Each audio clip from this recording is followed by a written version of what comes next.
Bihar to Bengal, बवाल पर सवाल। सवाल यह है कि आखिरकार षड्यंत्र का सूत्रधार कौन है। सवाल यह है कि पिछले 4 दिन से 72 घंटे से ज्यादा हो चले हैं, 96 घंटे होने को आ गए हैं, लेकिन अभी भी बिहार और बंगाल में शांति क्यों नहीं बन पाई है। और बिहार और बंगाल के कई जिले ऐसे हैं जहां पर तनाव है। बिग ब्रेकिंग अभी की बड़ी खबर, बिहार में हालात संभालने की कवायद तेज हो गई है। डीजीपी आरएस भट्टी पहुंच गए हैं नालंदा, निर्देश भी दिए हैं।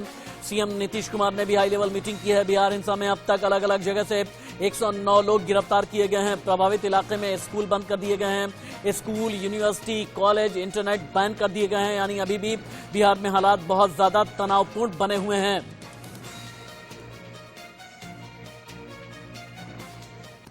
आपको लेकर के चलते हैं बिहार के नालंदा, और आप ये देखेंगे कि नालंदा का गुनहगार कौन है। जब ग्राउंड जीरो पर पहुंचे इंडिया न्यूज संवाददाता शक्ति सिंह, उन्होंने क्या देखा। लोगों में डर है, दहशत है। लोग ये कह रहे हैं कि हमारा कसूर क्या है। नीतीश जी, आप तो ये कहते हैं कि सुशासन है, लेकिन आपका सुशासन कहां है। आपका सुशासन नहीं है और हमारे घर में कोहराम है। नालंदा की एक ऐसी रिपोर्ट है जिसे देख करके आप यकीनन कांप जाएंगे। शरीफ के परमिला कॉम्प्लेक्स में मौजूद हैं और आपको दिखलाएंगे कि आग की जो लपटें हैं तस्वीरों में आप देख सकते हैं अभी भी लगी हुई है, और फायर ब्रिगेड की जो गाड़ियां हैं वो आग पे काबू पाने की कोशिश में लगी हुई है। लेकिन आपको दिखाएंगे कि अंदर जो रखा हुआ ये बुक स्टॉल था जिसमें कि हजारों किताबें, कॉपियां जो है यहाँ थी, लेकिन अब उसको जो है उपद्रवियों ने आग के हवाले कर दिया है। और तस्वीरों में आप देख सकते हैं कि कितनी सारी कॉपियां जो है वो जली हुई है, और अभी भी आग के जो धुएं हैं वो निकल रहे हैं। और फायर ब्रिगेड के जो कर्मचारी हो वो आग पर काबू पाने के लिए देखिए कोशिश कर रहे हैं। आप देखिए किस तरह से तस्वीरों में जो है पानी को के फुहारे को से जो आग को बुझाने की कोशिश की जा रही है। अंदर में काफ़ी धुआं है, जहां आप कह सकते हैं कि हमें भी सांस लेने में जो है वो मुश्किलों का सामना करना पड़ रहा है, क्योंकि अभी भी ये अंदर जो है इस में कई किताबें जो हैं, कॉपियां जो है वो जल रही है। और तस्वीरों में देख सकते हैं कि अभी भी जो है फायर ब्रिगेड के जो कर्मचारी मौजूद हैं और वो इस आग पे काबू पाने की कोशिश की जा रही है। कल से ही जो है यहाँ पे आग लगी हुई है और इस आग को काबू पाने की अभी भी जो जद्दोजहद है वो जारी है। देखिए किस तरह से ये गोदाम था जहाँ पर कि हजारों किताबें और कॉपियाँ रखी हुई थी, लेकिन इसको भी आग के हवाले कर दिया गया। तस्वीरों में आप देख सकते हैं कि अभी भी जो है गोदाम की दुकान के अंदर से जो है धुआं जो है वो निकल रहा है, और काफ़ी यहाँ पे मुश्किलें हो रही हैं, क्योंकि अब हमें यहाँ से निकलना होगा, क्योंकि यहाँ पे काफ़ी धुआं है और सांस लेने में भी हमें भी दिक्कत का सामना करना पड़ रहा है। आपको तस्वीरें दिखाएंगे कि कई यहाँ पे कॉपियाँ हैं, जो देखिए किस तरह से कॉपियों का अंबार है जिसको आग के हवाले कर दिया गया था।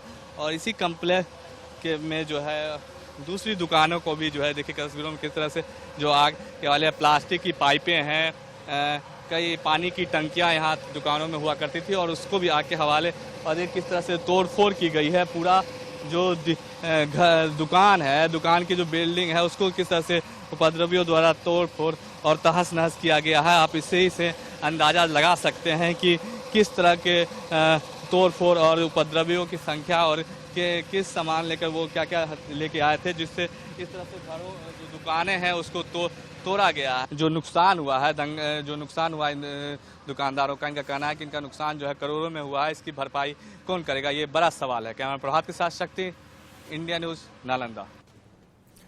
नालंदा की रिपोर्ट आप देख रहे थे। नालंदा और सासाराम में अभी भी तनाव है। बिहार के नालंदा और सासाराम में हालात अभी कंट्रोल में पूरी तरह नहीं आए हैं। नालंदा में पैरामिलिट्री की 3 अलग अलग कंपनी तैनात की गई है। पैरामिलिट्री की और भी 10 कंपनियां बिहार के लिए रवाना हो गई हैं।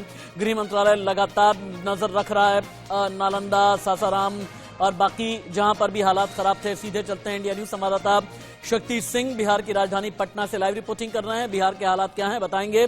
इसके अलावा पश्चिम बंगाल की रिपोर्टिंग कर रहे हैं इंडिया न्यूज संवाददाता रनिक। लेकिन पहले शक्ति आपके पास आते हुए अभी ये बताएं, नालंदा, सासाराम, बिहार शरीफ, इन सभी जगहों का आलम क्या है। पैरामिलिट्री की कितनी कंपनियां पहुंच गई हैं, क्या हालात कंट्रोल में हैं? देखिए नालंदा की अगर बात करें तो नालंदा के बिहार शरीफ में जो पिछले 24 घंटों से जो है अभी किसी भी तरह की अप्रिय घटना की कोई सूचना नहीं है। और सासाराम की अगर बात करें तो सासाराम में जो आज सुबह जो है तड़के 4 बजे जो है एक घर पे जो है बम पटके की जो आतंकवादी करते वो शक्ति एक मिनट रुक जाइए आप, शक्ति एक मिनट रुके आप, मैं लेकर के चलता हूं बिहार शरीफ। बिहार शरीफ की ग्राउंड रिपोर्ट शक्ति के जरिए हम दिखाएंगे, जहां पर लोग ये कह रहे हैं कि नीतीश जी हम तबाह हो गए, हम बर्बाद हो गए। लोग रो रहे हैं, चीख रहे हैं, चिल्ला रहे हैं। उनका ये कहना था कि हमारा तो दशकों का बसाया हुआ आशियाना था, आज आशियाना उजड़ गया। हम सिर्फ और सिर्फ मजबूर हैं, लाचार हैं, समझ नहीं पा रहे हैं तो करें तो क्या करें। ना तो अभी मौजूदा दौर में कोई सोल्यूशन मिल रहा है, भविष्य पर प्रश्न चिन्ह लगा है। बिहार शरीफ की एक ग्राउंड रिपोर्ट देख करके आप भी रो पड़ेंगे।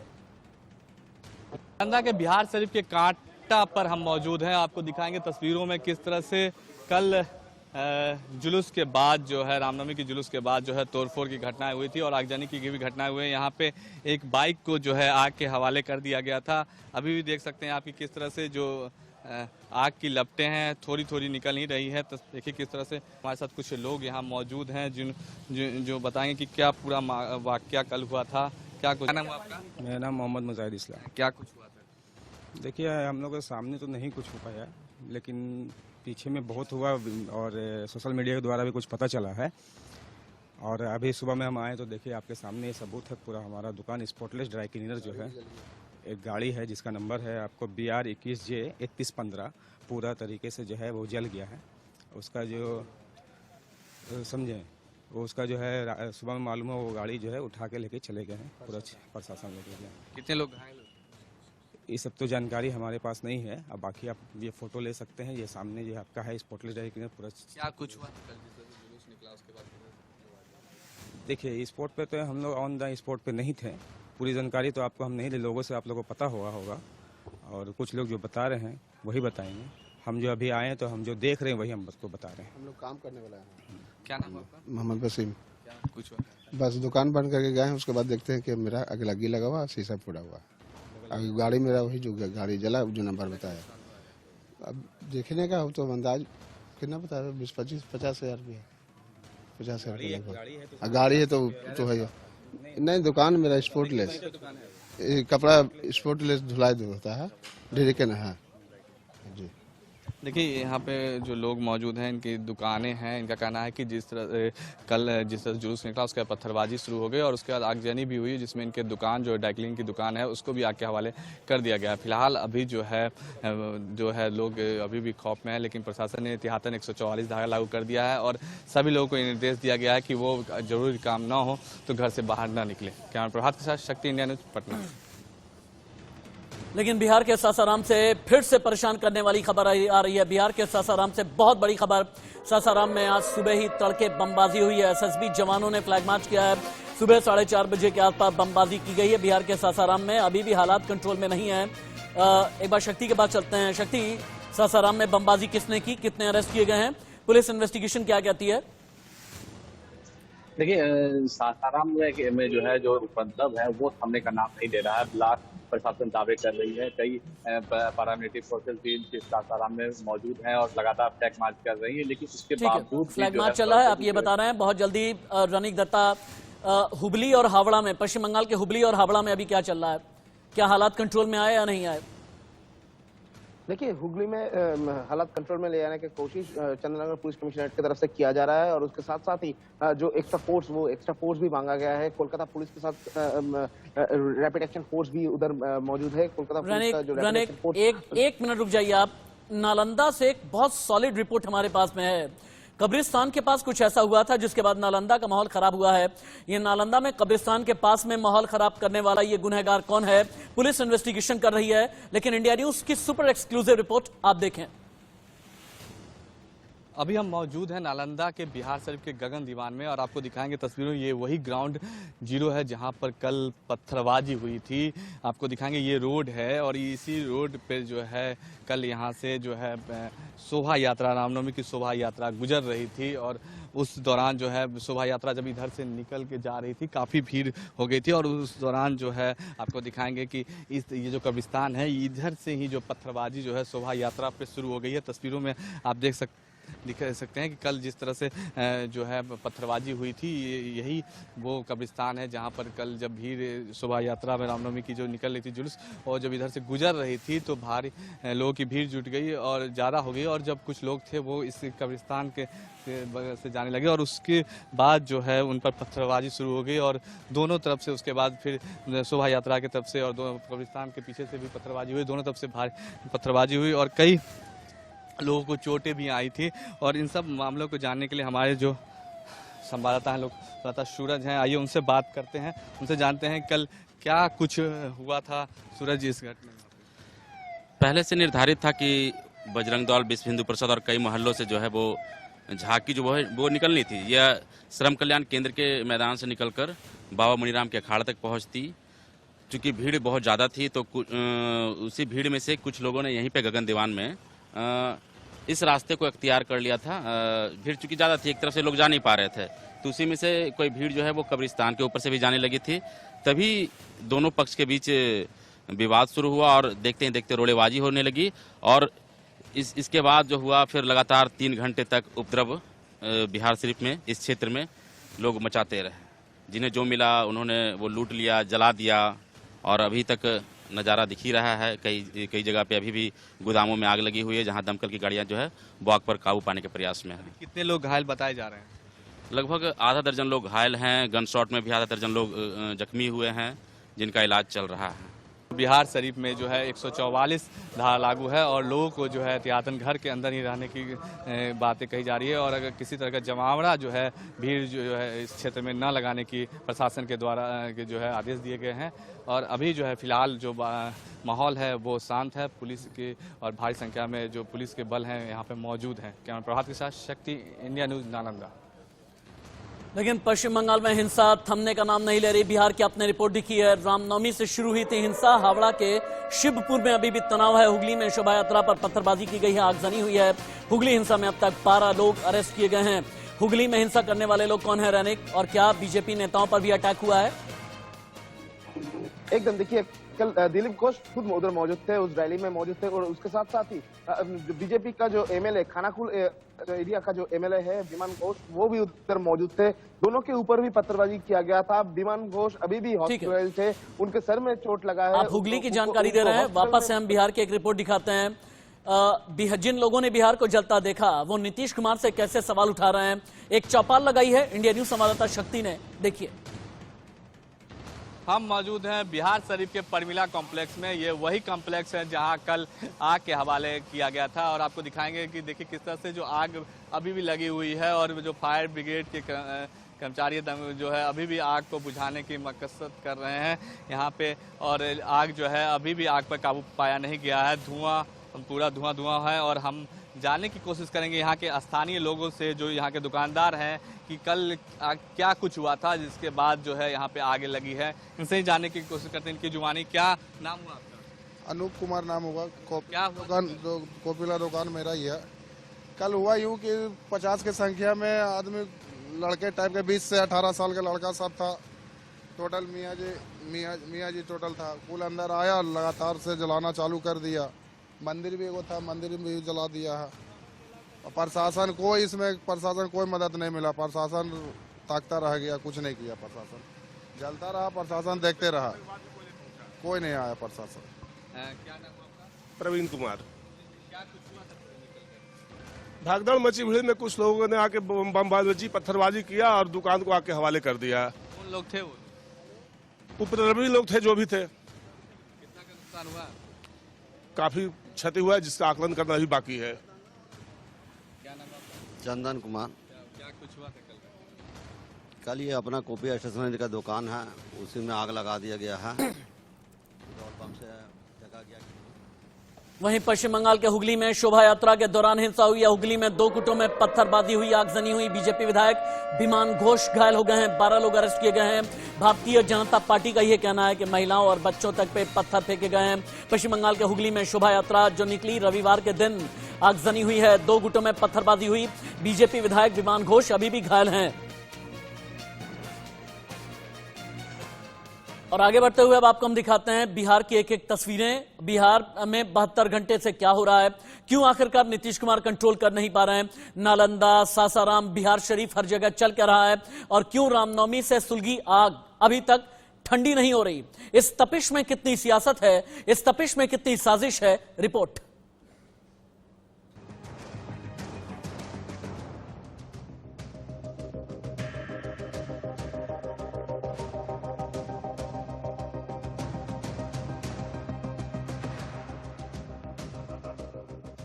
रामनवमी पर शुरू हुई हिंसा की आग बिहार में थमने का नाम नहीं ले रही है। बिहार के 5 जिले अभी भी हिंसा की आग में झुलस रहे हैं। नालंदा, सासाराम, मुंगेर, भागलपुर और गया में हिंसक झड़पें हो रही हैं। सबसे ज्यादा बुरे हालात नालंदा और सासाराम के हैं।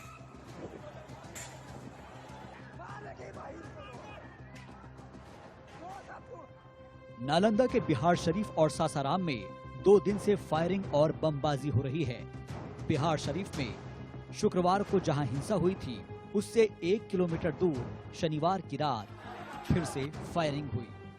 फायरिंग में एक की मौत हो गई जबकि 2 लोग घायल हो गए।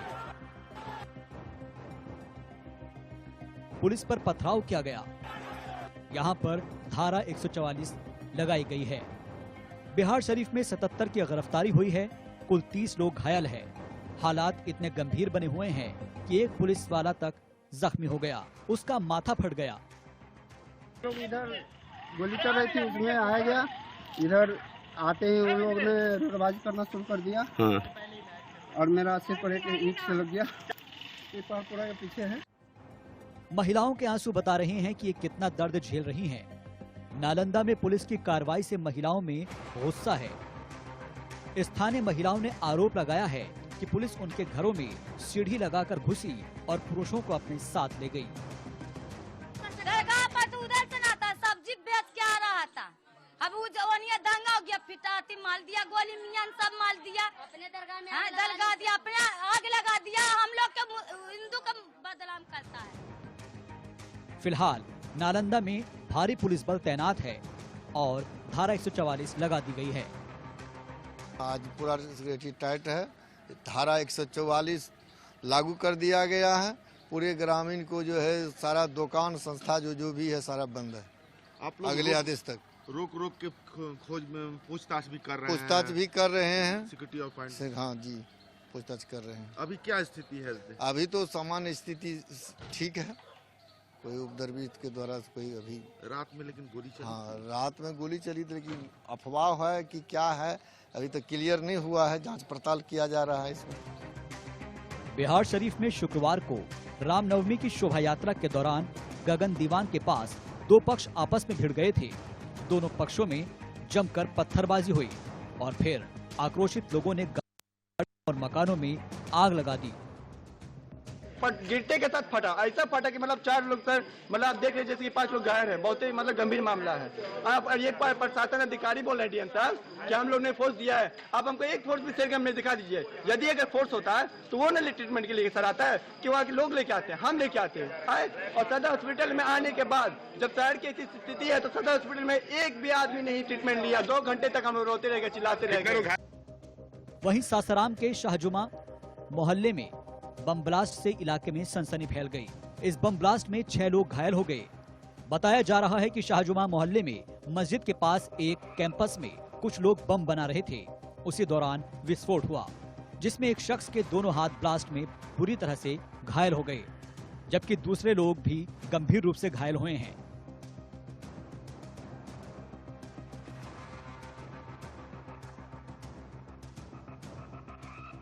पहले सभी घायलों को सासाराम के सदर अस्पताल लाया गया, जहां से सभी को बनारस भेज दिया गया। वक्त पर सही इलाज नहीं मिलने पर घायलों के परिजनों में रोष भी नजर आया।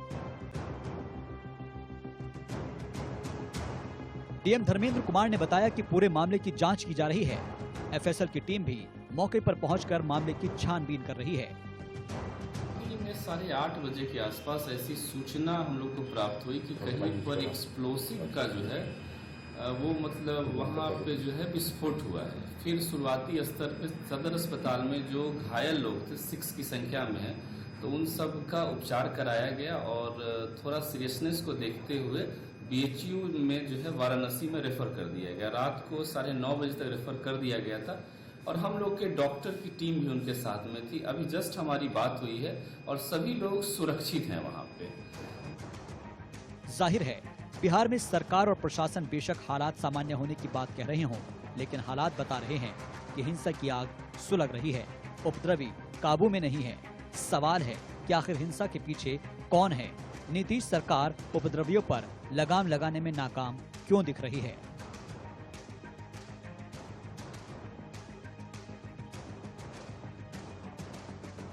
Bureau report, India news.